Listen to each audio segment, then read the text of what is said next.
Want to be featured on the Rock Metal Podcast just like all the other great bands you've heard up to this point? Go ahead and hit me up, therockmetalpodcast@gmail.com.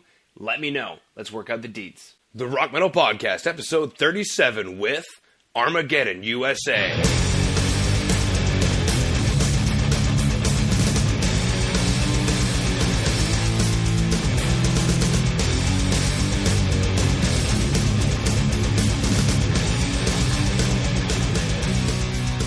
All right, so I am recording. So Rock Metal Nation, I've got on the line today Mike from Armageddon USA, a heavy metal band from Washington, D.C., and I'm super stoked to have Mike on. So Mike, welcome to the show. Thanks so much, John. Thanks for having me. Absolutely. So Mike, why don't you tell Rock Metal Nation a bit about yourself, maybe what inspired you to get into music? I think the main inspiration was the early 60s when so much great music was coming out, and I was basically raised in a family that where music was a very big part of our life. Always, my grandfather was a all-around musician, professional musician, played a number of instruments and traveled the world and played everything from jazz to blues to the good old-timey music. And my father, interestingly enough, never picked up an instrument, but he loved music, and it was always playing in our house. So it was just a natural thing for me to, be exposed to, and eventually just became, part of my life. Yeah, no, that's absolutely wonderful. Like when you mentioned the early 60s, there's tons of great music that comes to mind that comes out of that time frame. It's just good music that stands the test of time. Right.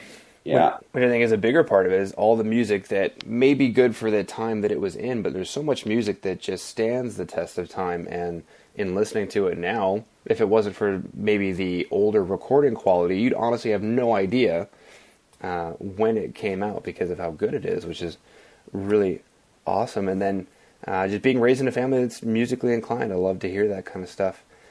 Now, what is the story behind either how the band came together or how the current lineup found each other? Well, the current lineup's pretty much remained the same from day one. We had Robbie Lee, my lead guitar player and songwriter. He and I met, I think it was like 1985, 1984 maybe, and we were. We just kind of met through actually an ad in a newspaper, and so Robbie called it, and he and I talked together, and we were interested in writing music and writing our own music and doing something with it. And it turns out we both had tickets to go see the band Stryper the next night, and we ended up sitting he was sitting actually right behind me at the concert. So it's kind of strange. We met, and then the next day we both had tickets, and we were seated right. It was so meant to like be. Some kind of divine intervention was happening there, and so we hooked up. He played me some licks, and I had a whole folder full of lyrics, and we just started fooling around. And I said, "Hey, a buddy of mine plays drums and has a 4-track recorder." I said, "Let's go put some of these tunes down." So we did that, and they became a demo tape entitled Second Chance. And this was like, I think it was 1985 when we came out with that Second Chance first demo tape, and then we recorded another one after that had 4 songs on it. One of those songs, In Your Face, is on this new album we just did, Up in Flames, and that survived all the way back from 1985 when we first wrote it. So, wow.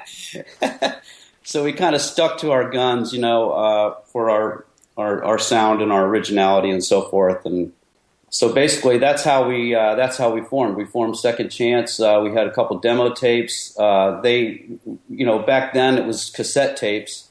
And we basically just started mailing them out to all the underground radio shows and anybody that we could think of that would that would play the music, and we ended up getting a record deal out of it in 1986, and the producer that signed us suggested that we change our name, and he kind of came up with the name Armageddon. And at that time, there weren't any active bands named Armageddon. There was one back in the 70s, I think, but they had pretty much disbanded. So we kind of took that name and we put out an album called The Money Mask. And that was in, I think it finally hit the market in 1988. And it was mainly distributed in the Christian market, and that was a pretty bad experience, I'd have to say. Well, how did that happen? Yeah, a lot of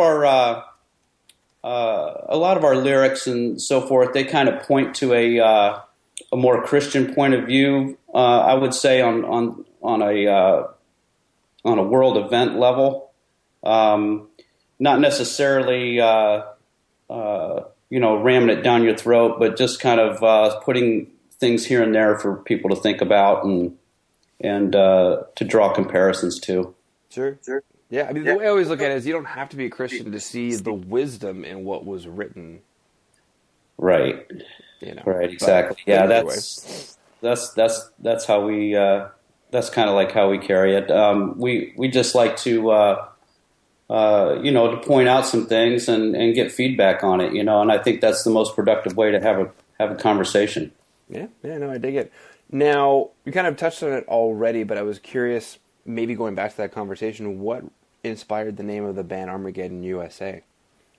Well, after '87 and in the early '90s, we traveled around. We played out quite a bit, and in the United States, and we just, everybody got kind of involved in other projects. Joe Hasselvander, my drummer and producer here of this last album, Joe is just landed a gig with Raven when we first started recording The Money Mask, and so he's been the drummer for Raven since the mid '80s. And they're still quite active. They're touring a lot and playing out and stuff. So a lot of our activities were kind of based around what Raven was doing and when Joe was free to be able to write and record and play music and so forth. So that was always something that we had to keep in the back of our minds as to what was happening then. But basically, we kind of all went into our different projects in the 90s and early 2000s, but we always remained really good friends, and we'd share music files and stuff together, and we just decided, hey, it's time to put some of these tunes down and see how they come out. So it was just kind of like an experimental thing. The Armageddon USA came into effect because there were so many other bands named Armageddon at this point. They just kind of there's like 4 or 5 in the United States. There's, 3 or 4 in Europe and Norway, and so we just stuck the USA after that because that's where we're from. So we just kind of wanted to distinguish ourselves from all the other Armageddons out there. Coming out of the woodwork all of a sudden. Yeah, we didn't feel like a complete name change was going to really do us much good, and we want people to be able to reference back to our last recording, and we still had some diehard fans hanging on and so forth. So it was kind of a multiple reason why we stuck with Armageddon. Yeah, very cool. Now, I'm curious, when you guys get together to write songs, what is that process like? Oh, well, it's pretty interesting. Everybody in the band plays guitar, so it's you never have too many guitar players in a band. It's always a guitar onslaught when we all get together and start banging out tunes. But I say, we basically write them on guitar. Somebody will have a lick, and then somebody else will add to it, and so forth. The song "Satisfaction" was a song that that Joe had the music almost completely written out for, and so that came together really easy. He and Robbie had played it together before, and we loved it because it was just a slamming tune, and it brought us back to our thrash roots and so forth. So we thought, yeah, that's a good song. Let's nail it. So Joe put the guitar track and the drum track down, and we all just kind of fed off of it and put our own little twist in there. Awesome. Now, speaking of Satisfaction, let's go ahead and listen to Satisfaction right now.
Coming back from Satisfaction, what is the story or inspiration behind the tune Satisfaction? Well, it's just basically a quest that a lot of people have in general life. I think everybody wants to feel some sense of satisfaction, either with what they've done or where they are or who they're with or whatever's going on in their life. And it seems like that's a pursuit of human nature. And it doesn't always turn out. Sometimes when you're looking for it the hardest is when it gets the roughest. Mm-hmm. And basically that's really what the song's about. It's about wanting satisfaction more than anything in life. But a lot of times you come into a hard road, or you have a extremely big cross to bear or something like that, and it just it takes a lot of hard work, takes a lot of forbearance and perseverance. Yeah. Let's go and listen to the next song, Spinner.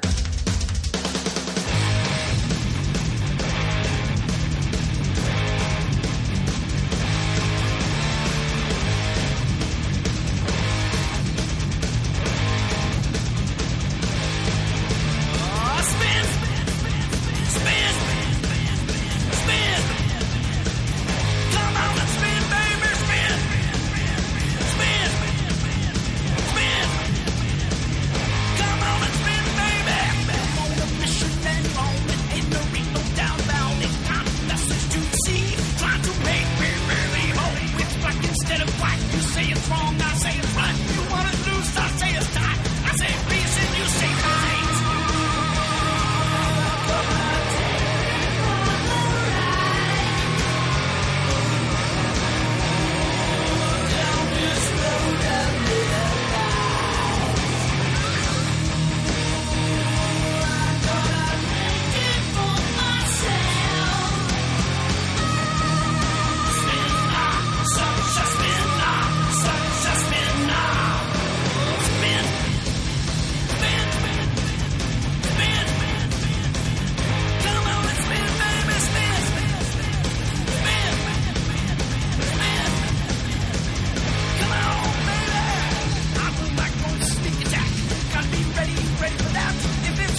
All right, coming back from Spinner, same question. What's the inspiration or story behind Spinner? Well, Spinner came about as we were writing the song. Robbie basically had the lick down to it. The chug and link there at the beginning, the way the song starts out, and it just kind of developed after that. The lyrical content was basically gained from just watching too much news. I'm not a big fan of cable news, but every once in a while I'll give it a spin on the remote and just click on 3 or 4 of them for about 10 minutes, and then you just hear like this. I mean, I think nowadays especially people are becoming more skeptical of of the news that they're getting, and how reliable it is, and what is the interest behind it. And so therefore, what we usually get is some sort of corporate spin coming out of the media, where we don't really get the actual news, but we get what they want you to hear. Mm-hmm. And basically, that's what that song's all about. There's a line in there that says, "Fox News, you're giving me the blues. CNN, you did it again. MSNBC, OMG." That's like sums it up. I mean, you really have to do a lot of your own fact checking. Not necessarily believe everything you hear on the news, but take what they're giving you and research it. And basically, that's how you find out the truth these days, because nobody's going to give it to you on a silver platter. I mean, that song is it's a fast-moving song. It's more like in a speed metal kind of vein, and then we have a break in it that gets a little more Zeppelin-ish, or back to the old rock and roll days when those bands were popular. So we put that little break in there just to break up the speed of the song, and just to make everybody aware that you got to think about things a little bit. Yeah. Speaking of breaking news, what sort of exciting news does Armageddon USA have coming up for Rock Metal Nation to pay attention to? Oh, well, actually, we just had a conversation this week. We decided we're going to have a writing recording session this summer. We're going to try and do 6 new tunes, and hopefully have some videos with them, with us actually, recording the song and maybe some outtakes and things like that. So we're pretty excited about that. Joe Hasselvander and Robbie Lee and myself will be getting together to do the initial writing, and then Robert Bussey, our lead guitar player, will come in, and I'm sure he has a few tunes too he'd like to try to put down and so forth. So we're looking forward to getting something together and hopefully have something to release by the end of the year. All right. So Rock Metal Nation, take a look for Armageddon USA to be recording some new songs this summer, correct? And having something to release by the end of the year. Is that correct? Yes. All right. Fantastic. How can Rock Metal Nation find out more about you? Is there a website that they should go to? Yeah, they can visit us on Facebook, Armageddon USA on Facebook. You can see us on Twitter also, and Instagram, and we're all over social media. So we're also on the Reverb Nation page, which is kind of where we have set up our website right now. If you go to armageddonusa.reverbnation.com, you'll see us there, and you can hear some of our music and read a little bit of our bio and see some pictures and that kind of thing. All right, so Rock Metal Nation, if you dug what you heard today with Satisfaction and Spinner, and especially Mike's wonderful words, then go ahead and head over to Facebook, Twitter, Instagram. Go ahead and sign up for their social media onslaught, and then also as well, if you're curious to read more about their bio and things like that, if you can't find that information anywhere else, go to armageddonusa.reverbnation.com, where you can definitely hear more tracks and find out more about what Mike and Armageddon have got going on. So unless you got anything else you want to throw out there, Mike, I just wanted to thank you for coming onto the show and sharing Armageddon USA with Rock Metal Nation. Great. Thank you very much, John. Really enjoyed it.